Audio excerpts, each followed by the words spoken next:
अड़हुल के फुलवा में कवन गुण हो मैया गैलू लू भाई। अड़हुल के फुलवा में कवन गुण हो मैं गैलू लू भाई। गैलू लू भाई मैया गैलू लू भाई। गैलू लू भाई मैया गैलू लू भाई। अड़हुल के फुलवा में कवन गुण हो मैया गैलू लू भाई। अड़हुल के फुलवा में कवन गुण हो मैया गैलू लू भाई। नरियल सुपारी माँ के मन ही न भावे। नरियल सुपारी माँ के मन ही न भावे। मन ही न भावे माँ के मन ही न भावे। पूड़ी और हलवा में कवन गुण हो मैया गैलू लू भाई। पूड़ी और हलवा में कवन गुण हो मैया गैलू लू भाई।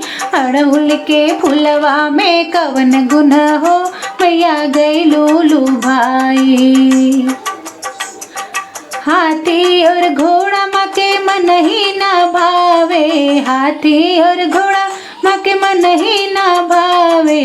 मन ही न भावे माँ के मन ही न भावे।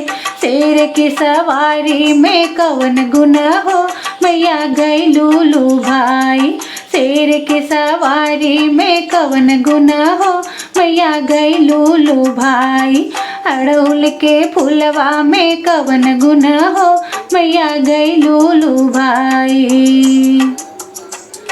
महल अटारी माँ के मन ही न भावे। महल अटारी माँ के मन ही न भावे।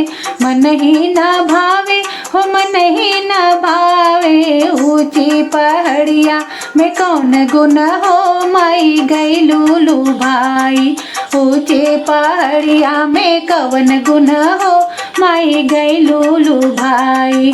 अड़हुल के फुलवा में कवन गुण हो मैया गैलू लू भाई।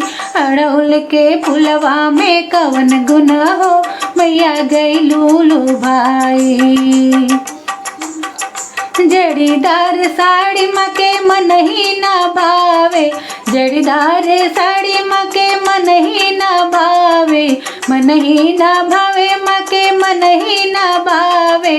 ललकी चुनरिया में कौन गुण हो मैया गैलू लू भाई। ललकी चुनरिया में कौन गुण हो मैया गैलू लू भाई। अड़हुल के फुलवा में कौन गुण हो मैया गैलू लू भाई। अड़हुल के फुलवा में कौन गुण हो मैया गैलू लू भाई। चूड़ी और कंगना माँ के मन ही न भावे। चूड़ी और कंगना माँ के मन ही न भावे।